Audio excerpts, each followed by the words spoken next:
말씀의 제목을 다 함께 따라해 주시길 바랍니다. 자녀됨의 권세, 자녀됨의 권세. 저는 진주강씨 은혈공파 32대 손입니다.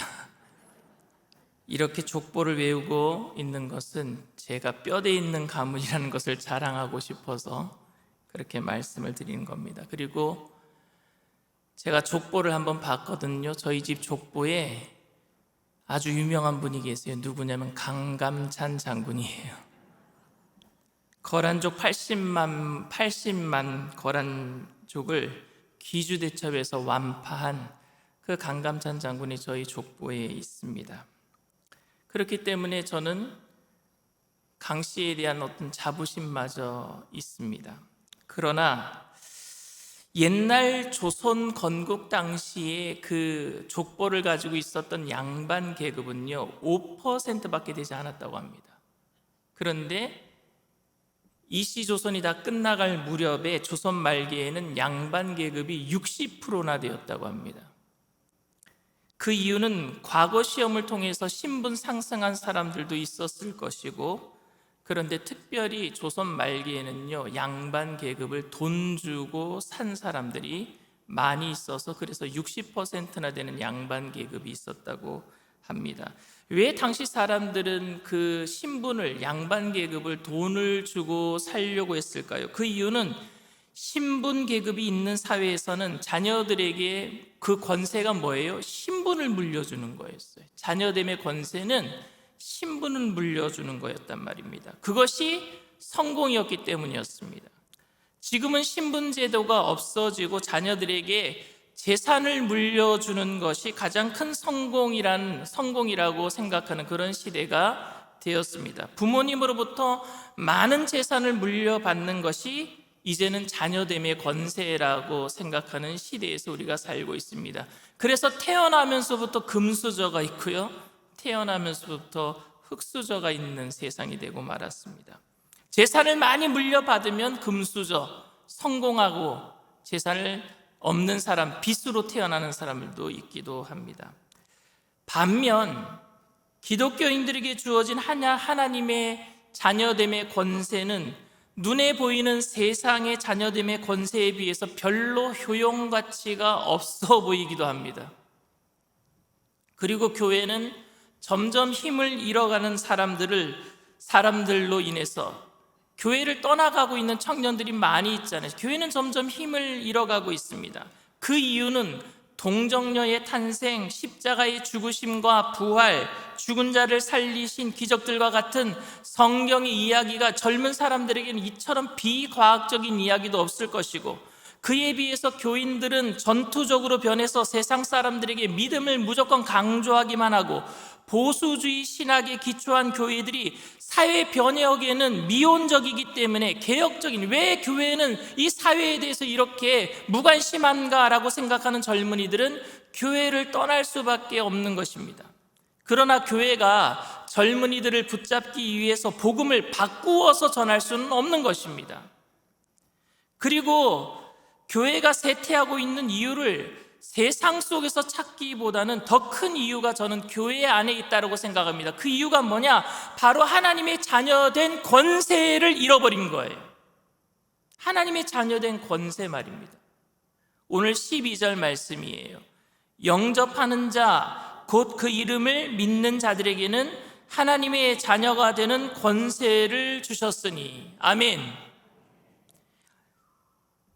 예수 믿고 천국 가는 것에 대해서 교회가 안 가르친 게 아니에요. 교회는 여태까지 예수 믿고 천국 가는 것에 대해서 엄청나게 많이 가르쳤습니다. 그런데 천국 시민이 되고 하나님의 자녀가 되는 권세를 강조했지만 세상에서 누릴 수 있는 축복에 대한 더 많은 관심을 가졌던 것도 사실입니다. 천국 가는 것도 가르쳤어요. 그런데 이 세상에서 복을 받는 것을 더 중점적으로 가르치지는 않았나? 하나님의 자녀이기 때문에 세상에서도 누릴 수 있는 축복을 너무나 강조한 것이 문제가 되고 말았어요. 그래서 천국을 놓쳐버리고 하나님의 자녀된 권세를 놓쳐버리고 이 땅에 눈 마주치고 살고 있지는 않습니까?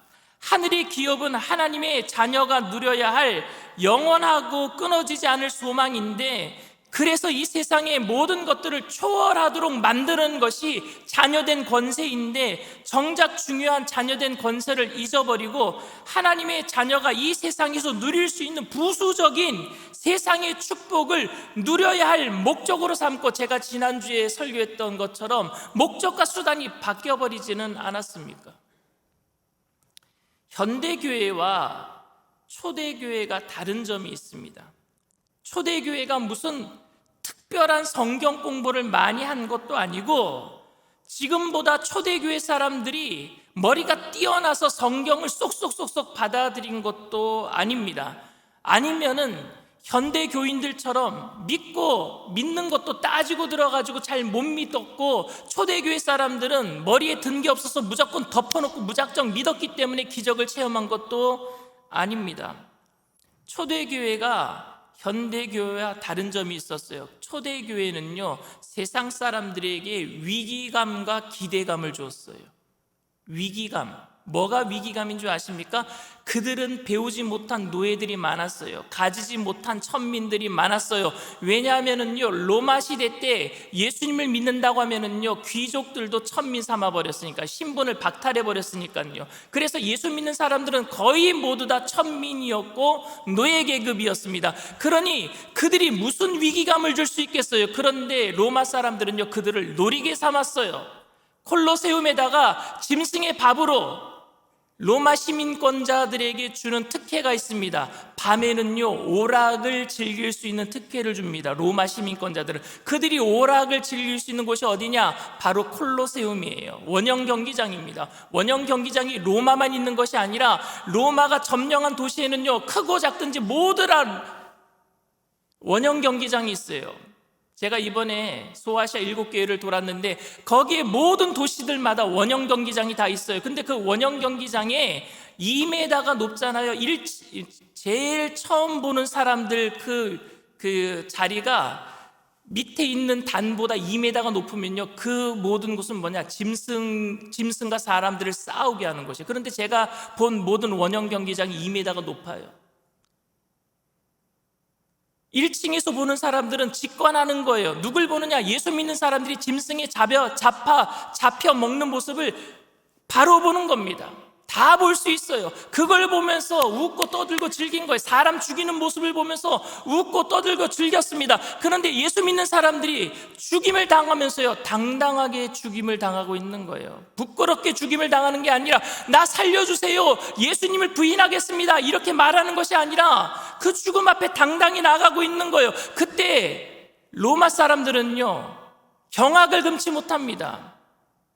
저 사람들에게 뭔가 다른 게 있구나, 우리가 더 많은 것을 가진 줄 알았는데 저 사람들에게 우리가 보지 못하고 있는 것들이 보이나 보다, 뭐 다른 세계가 있나 보다, 위기감을 느꼈단 말입니다. 로마 사람들이 그 사람들을 통해서, 아무것도 가지고 있지 않은 사람들을 통해서 위기감을 느꼈어요. 나는 돈도 있고 권력도 있고 재력도 있는데 내가 저들보다 행복하지 못하구나, 내가 더 불안하구나, 저들이 뭔가 더 가지고 있구나, 위기감을 느꼈어요. 그리고 또 기대감을 느낍니다.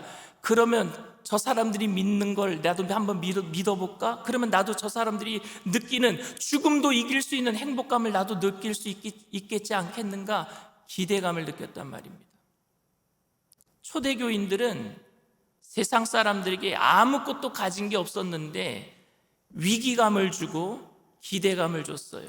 그런데 과연 하나님의 자녀된 권세를 가지고 살았던 그들이 위기감을 주고 세상 사람들에게 기대감을 주었는데, 오늘날 현대 교회는 하나님의 자녀된 권세보다 이 세상에 이 안녕과 축복에 초점을 맞추어져 세상 사람들과 똑같이 살고 있기 때문에 세상 사람들에게 그 어떤 위기감도 기대감도 주지 못하고 있지는 않습니까?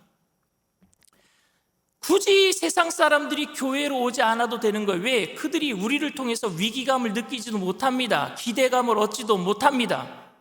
우리가 뭔가 더 다른 것이 있어야 되는데 저들도 똑같이 세상 사람들이 가지고 있는 것 가지고 있으면 기뻐하고 없으면 슬퍼하니까 너희들도 우리와 똑같지 않느냐, 기대감이 없어요.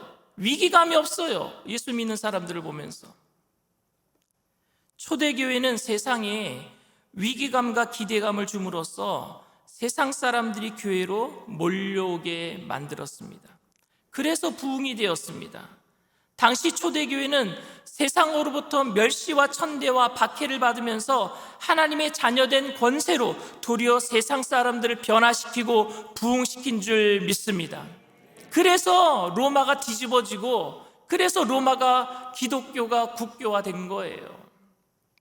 그런데 교회가 부흥되면서 힘을 가지게 되면서부터 교회가 세상 사람들에게 전투적으로 변하게 되고, 힘을 가지다 보니까, 중세교회가 이제 힘을 가지다 보니까 전투적으로 변하게 되고, 결국에 세상 사람들이 교회를 질타하고, 교회가 커지고 세상에서 축복을 받아야지만 하나님의 사랑을 받은 것처럼 치부되면서부터, 언제부터 여러분 잘 살면 하나님 잘 섬긴 게 되었습니까? 언제부터 복 받은 것이 하나님 잘 섬겨서 복 받은 것이 되었습니까? 만약에 그렇다고 치면은 여러분, 초대교회 때 사람들은 복 하나도 못 받은 거예요. 세상적인 복 받은 사람이 거의 없어요. 예수 믿었기 때문에 전부 다 죽었단 말입니다. 가난하게 살았단 말입니다. 예수 믿었기 때문에 전 재산을 몰수당했어요. 근데 그들을 하나님은 복 받았다라고 얘기하지 않습니까? 언제부터 우리가 힘을 가지게 되고, 언제부터 재력을 가지면서부터 우리는 하나님께 복받은 사람이다라고 치부하면서부터 교회는 부흥을 멈추고 성장을 멈추고 하나님의 자녀된 권세도 잃어버리고, 그리고 교회를 많은 사람들이 떠나고 말았단 말입니다. 오늘 14절 말씀이에요. 말씀이 육신이 되어 우리 가운데 거하심에 우리가 그의 영광을 보니 아버지의 독생자의 영광이요 은혜와 진리가 충만하더라. 어떻게 여러분 말씀이 육신이 될 수 있겠습니까? 어떻게? 성육신 사건이라 그러죠. 말씀이 육신이 되었다.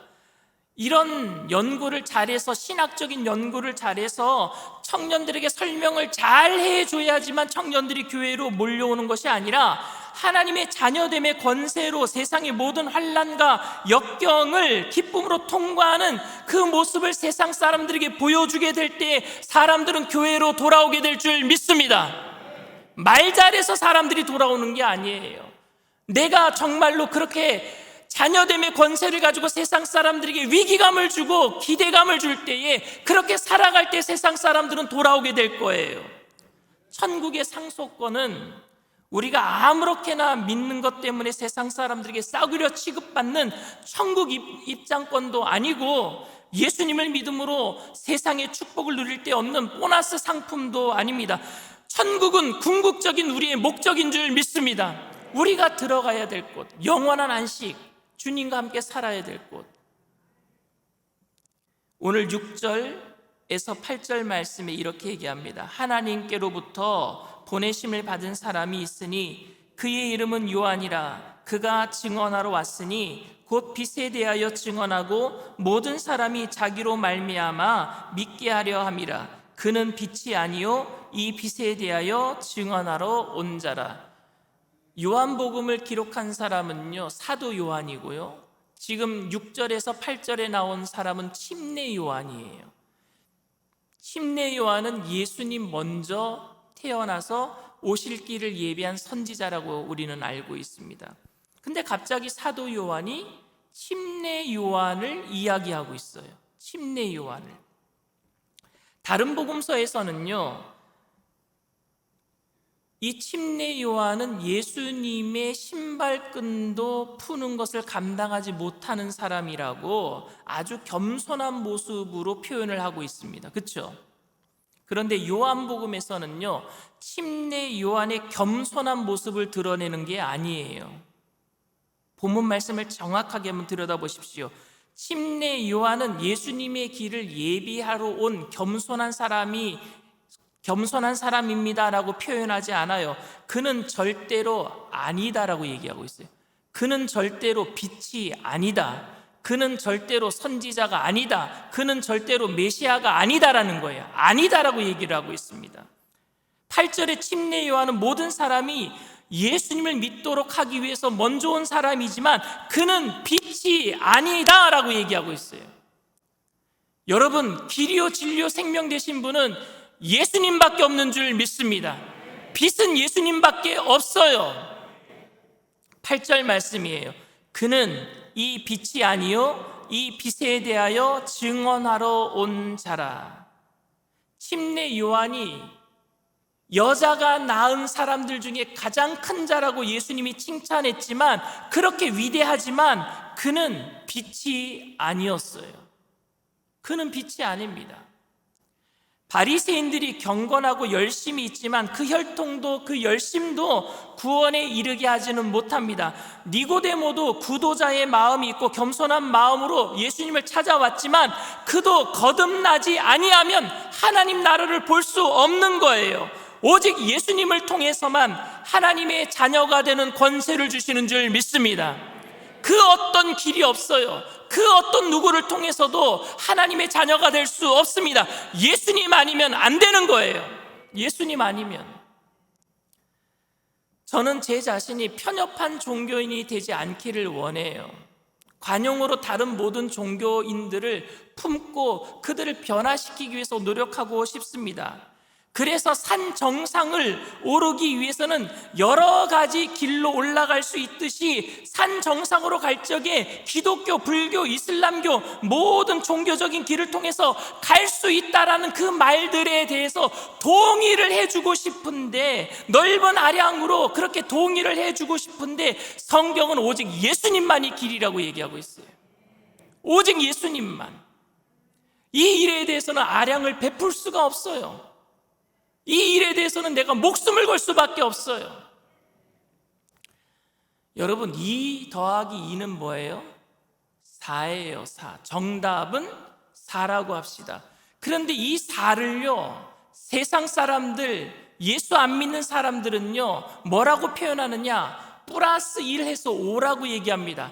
야, 5야 5. 근데 5도 4가 있어. 4 플러스 1이야.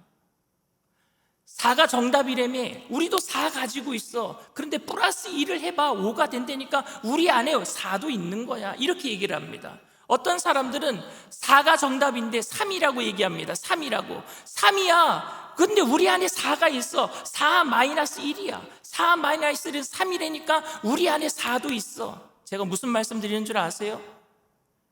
구원을 얘기하는데 불교에서 우리 안에 자비도 있어. 우리 안에 사랑도 있어. 우리 안에 긍휼도 있어. 이슬람교 안에도 자기네들 안에도 평화가 있다라고 얘기합니다. 모든 것이 다 비슷하게 들어있다라고 얘기합니다. 그런데 여러분, 복음에다가 가감하거나 플러스하거나 빼면은 모두 다 이단이에요.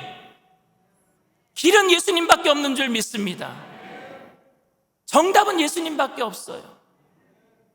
그 예수님만을 통해서 우리는 자녀된 권세, 하나님의 자녀된 권세를 얻는 줄 믿습니다.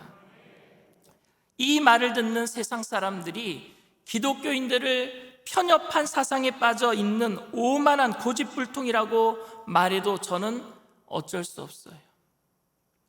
예수님만이 길이라고 말할 수밖에 없습니다. 그분을 통해서만 우리는 하나님의 자녀가 되는 권세를 얻는 줄 믿습니다.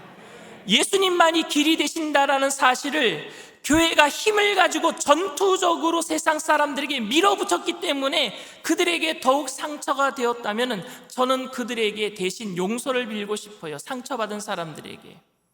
그러나 용서를 비는 것은 기독교의 무례한 태도에 대해서 용서를 비는 것이지 복음의 내용 때문에 용서 비는 건 아닙니다. 복음의 내용은 예수님이 길이요 진리요 생명 되시는 것, 이건 바뀔 수가 없어요. 우리가 그동안 잘못 전했던 무례한 행동은 용서를 빌고 싶어요. 힘을 가지고 무조건 믿지 않으면 불신지옥이라고 외쳤던 그 무례한 행동은 제가 용서를 빌고 싶어요. 그러나 복음의 내용은 용서를 빌 수가 없습니다. 왜? 그거는 1.1핵도 가감해서는 안 되는 것이기 때문에. 우리는 예수님 때문에 하나님의 자녀가 되는 권세를 받았고, 이 권세 때문에 힘든 세상을 믿음으로 이겨내며 살아갈 수 있게 되는 줄 믿습니다. 자녀이기 때문에 이겨내는 거예요. 그래서 이 세상에 여러분 위기감을 줍시다. 기대감을 줍시다. 아, 저 사람 우리보다 가진 게 없는데, 저 사람 나보다 행복하지 않는 것 같은데 뭐가 저렇게 기쁘지? 뭐가 저렇게 행복하지? 내가 가지고 있는 것이 가짜 아닌가? 위기감을 느끼고 교회 찾아오도록 만듭시다. 교회 나가면은 뭔가 기쁜 일이 있겠구나, 기대감을 줘서 그들이 나올 수 있도록 우리가 주님 앞에 자녀된 권세를 회복하고 주님께 쓰임받는 저와 여러분들 다 되시기를 주님의 이름으로 축원을 드립니다.